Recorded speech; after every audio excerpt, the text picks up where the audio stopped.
আমার মাউসে একটা প্রবলেম হচ্ছে গো।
Okay. So, in the last class, we were studying about why size is the basic or the fundamental parameter in any project based on which other estimations and project plans are being made. And there are a few metrics in order to measure or to for this project size estimation. And under this, two metrics are very much popularly being used. One is the lines of code, another is the function point metric. So first we will be studying the lines of code, then we will be studying the function point metric. Now, This LOC is the simplest among all the metrics that is available in order to measure the project size. So, and also since it is very much simple to execute and understand, it is also very much popular. So what does this metric does? It measures the size of a project by counting the number of source instructions in the developed program.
So, while counting the number of source instructions, obviously the comment lines, the header lines, they are ignored, because we all also know that in C, when I write anything like this, it is a comment line, and the header lines like hash include kunayo.h. So these all will be ignored because these are not part of the instructions code, right? So these will be ignored.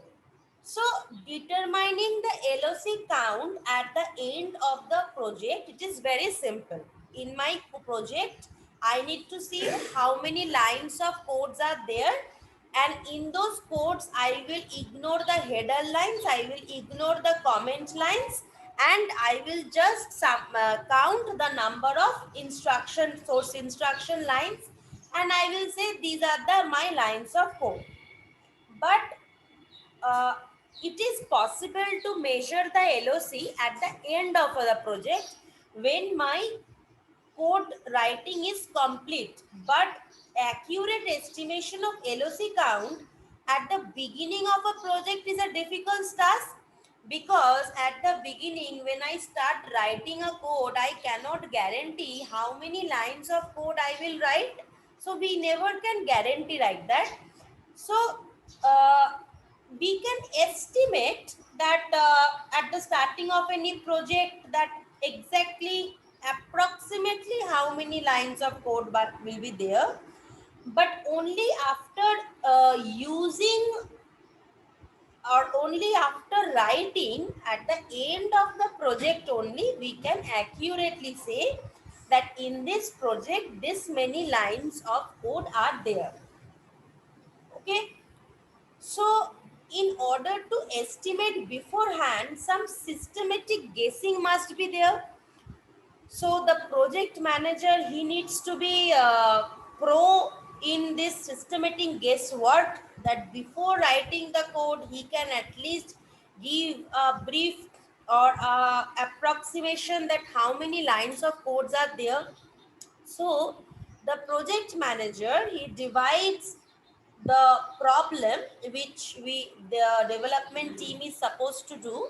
He divides the problem into modules, and each module into several sub modules. So he does that until the LOC of the uh, bottommost modules are small enough to be predicted. Okay. So in order to predict the LOC, in order to be able to predict the LOC before the starting of the project manager, he does what? The project manager PM,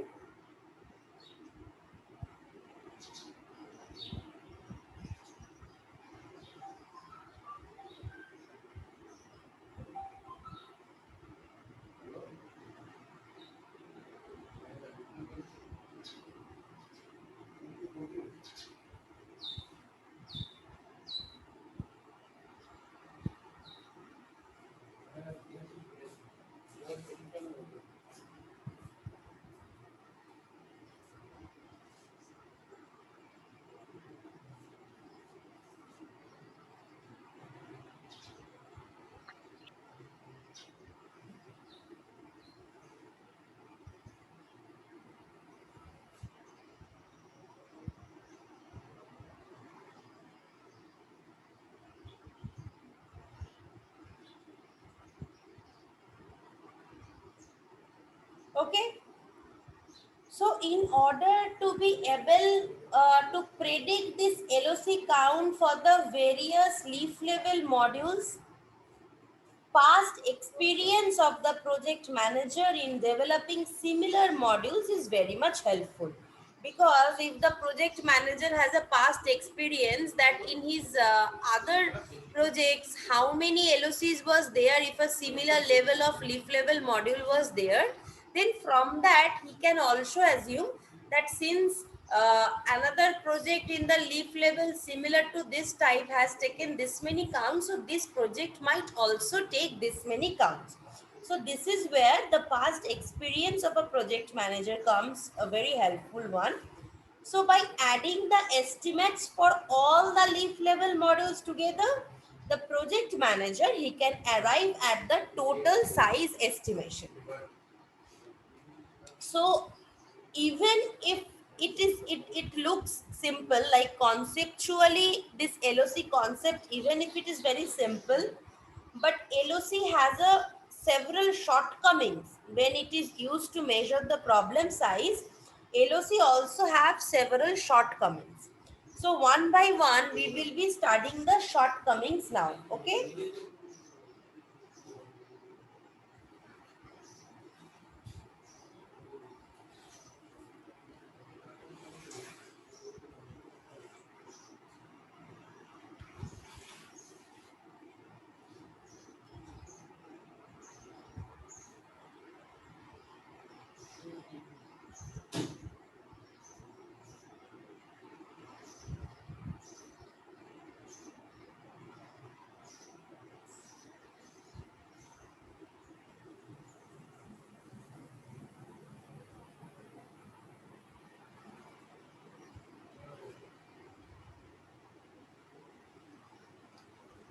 Now, uh, this line, when I say that LOC is a measure of the coding activity alone, now, uh, suppose if I only consider, suppose there are five candidates, uh, throughout the year, among those five candidates, A, B, C, D, E, five name of five students, throughout the year, A has studied very well, B has also studied very well, C, D, E did not study much. But why? In the examination, when they went outside to give examination, the invigilator in case of CDE was very reluctant, so they could copy, and the invigilator in case of B and A, they are very strict. Okay, and as a result, it is seen that A secured very good marks, B secured average marks, C, D, E secured also same average marks as B. But the reality is, if I judge a student based on only why does this interviews take place? So if I judge a student based on only their marks, then C and B are on the same zone. But when I will go to take interview, I will see B's words are more knowledgeable than the words coming out of C's mouth. So whenever I want to judge one student, I will not only always take only the marks. Similarly, a good problem size measure, it should also consider the total effort which is needed to carry out the various life cycle activities. So before the coding phase, there is a specification phase, there is a design phase. After the coding phase, there is a testing phase. So only the coding effort is not my project size measure. It should not be. Here only the coding activity is being prioritized. How many lines of code is there? But how much effort was spent on designing those lines of code, on testing those lines of code should also come in the estimation, right? So, but LOC it focuses only on the coding activity alone. It will merely compute the number of source lines in the final program, right? So this implicit assumption which is made by LOC matrix, that the overall product development effort is solely determined from the coding effort, it is a flawed thing.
So this presumption that the total effort needed to develop a project is proportional to the coding effort is easily, it can be countered by noting the fact, it can be like it can be it we can counter this, we can challenge this by this fact that even when the design or the testing issues are very complex, the code size must be may be small.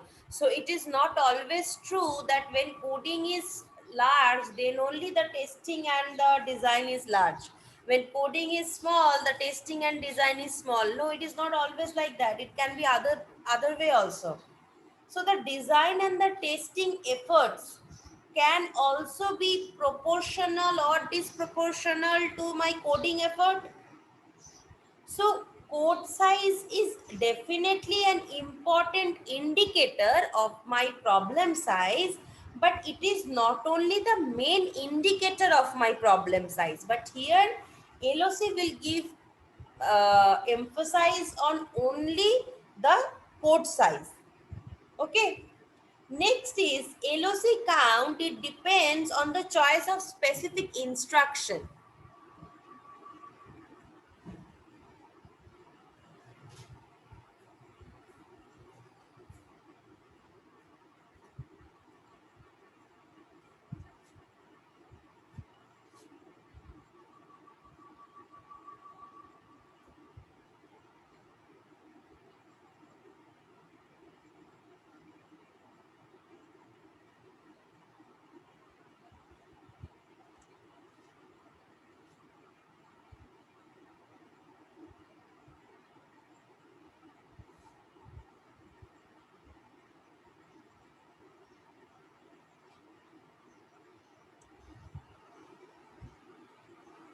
Now, what does this thing means? LOC, it gives a numerical value for a problem size. Numerical value means it will give how many lines of codes are there for a problem size. Now, this can vary widely with different coding styles of individual programmers.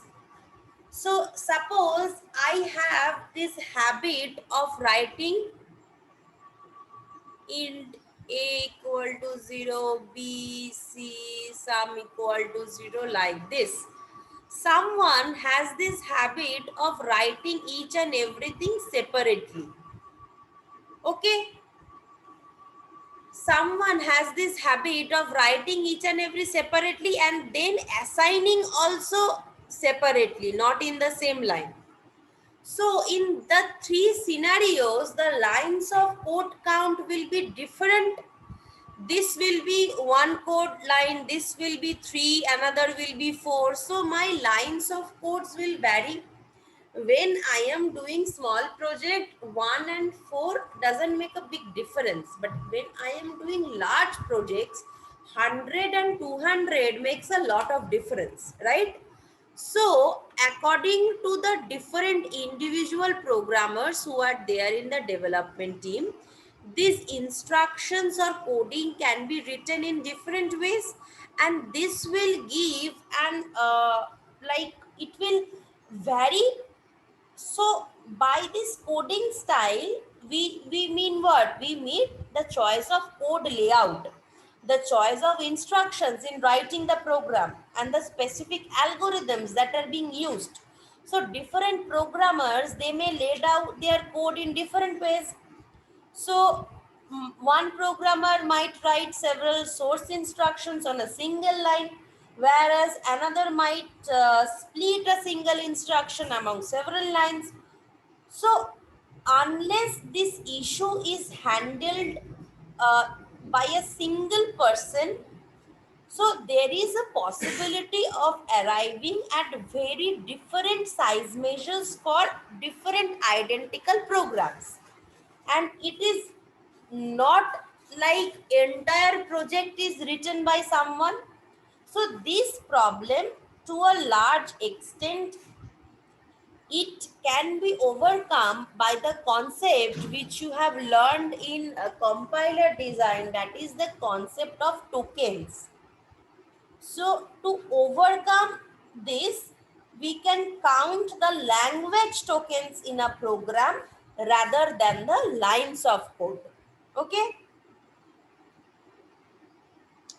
So suppose one programmer in C, he is using switch statement, and another he is using a if then else statement. So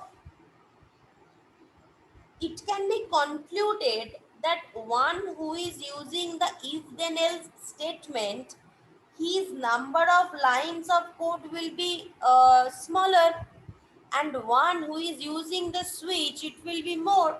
So even for the same programming problem, different programmers, they might come up with programs having very different LOC counts.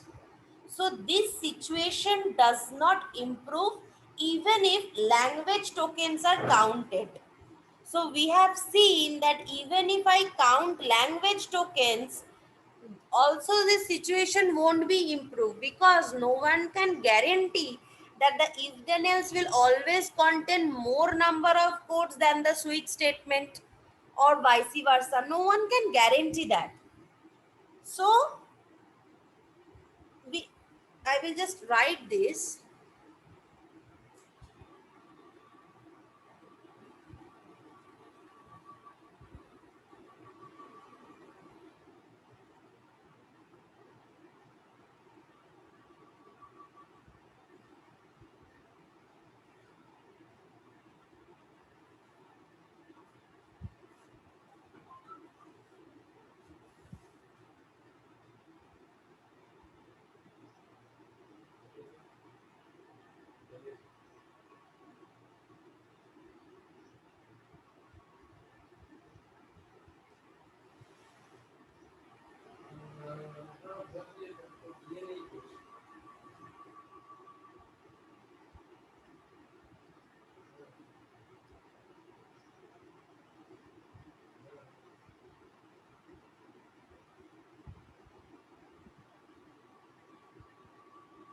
Okay.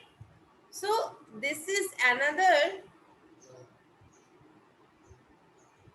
this is another shortcoming which arises due to choice of different programming styles by different people, even if they have the same problem to solve. Okay. The next shortcoming is, I will just write it down.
So, larger code size, it does not necessarily mean that better quality of code is prepared or higher efficiency we will get.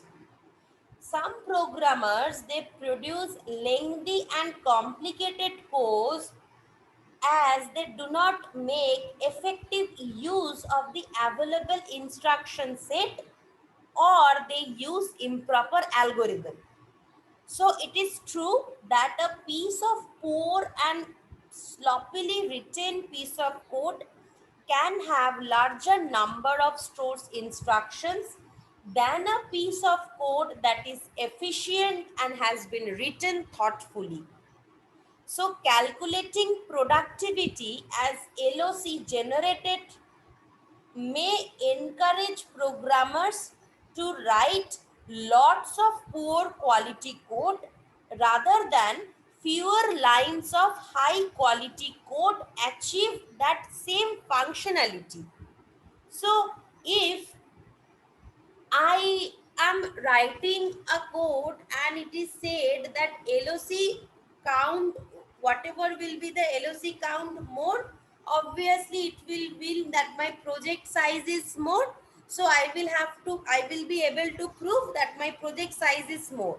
So the programmers, they will write or they will write poor quality code because they won't be using proper algorithms, they won't be using effective use of the instructions. So for the same functionality which can be effectively thoughtfully written down into fewer lines of high quality, they will not give that much emphasis, they will write on sloppy codes. So thus LOC, it will measure poorly with the quality and efficiency of the code. When it comes, LOC measures is very poor because people have this image that obviously if my LOC count is more, I will be able to prove that my project size is more. And if my lines of codes are more, then I will have to write more lines of code. So the same functionality which I could have written down in 3 lines, I can write it in 6 lines and I won't be bothered. So this is not an effective way of writing code, right? And this is also not the effective way of writing quality code. So LOC is directly related with poor quality and efficiency of these codes. Okay. Now the fourth point is,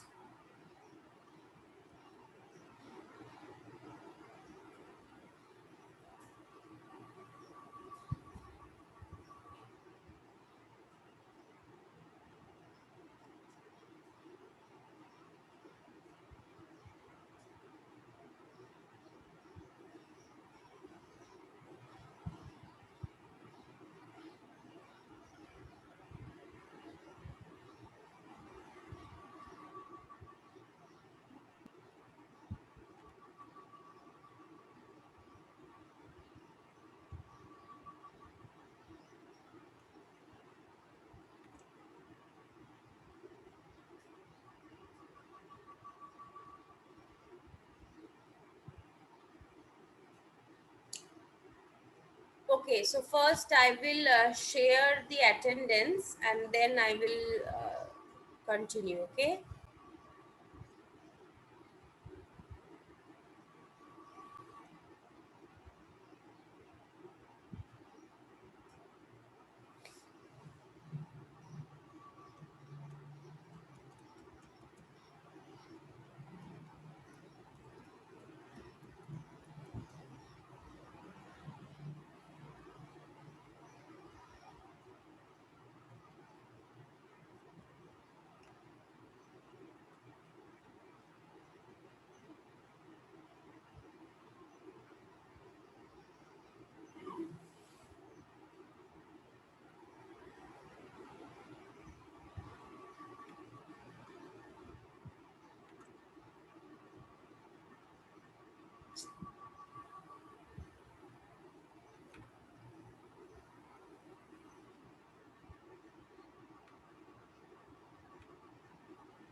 Everyone, please write down your attendance.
Okay, so I think everyone has been able to mark their attendance. I'm stop sharing.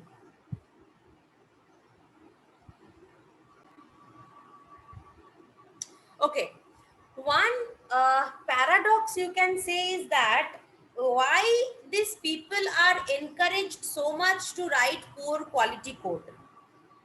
So, if a programmer he uses several library routines, then the LOC count will be lower, and this would show up as a smaller programmer size. And in turn, it will indicate that his effort is lower because LOC counts directly related to size estimation and coding effort. So it will indicate that if his number of lines are less, it will indicate that his effort is low. So if manager use the LOC count in order to measure the effort put in by different developers, that is in order to measure their productivity, then this would be discouraging. So there would be discouraging code reuse by the developers, because if I need to measure or judge the productivity of my developer, I need to uh, emphasize more on how many lines of codes he has written. So his program size needs to be big or large in order to say that his effort was more. So whenever I am deciding this, then definitely I will be discouraging code reuse by the developers. So modern programming methods such as object-oriented programming, so reuse of components makes this relationship between the LOC and the other project attributes less. So their relationship will be less precise. So for this reason, for this selfish type of reason, this encourages, or sorry, this discourages code reuse concept. So the developers, they need to write large program size because they need to prove their productivity, they need to prove their effort. So they will use less library routines, they will write more codes, and they will prove that their project size estimation is more. Okay, so these are the few shortcomings of lines of LOC.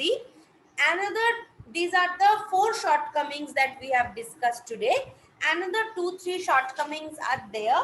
Only 2 minutes is left. I won't be starting today. So this was all about today's class. If you have any query, any difficulty in understanding any portion, you may ask.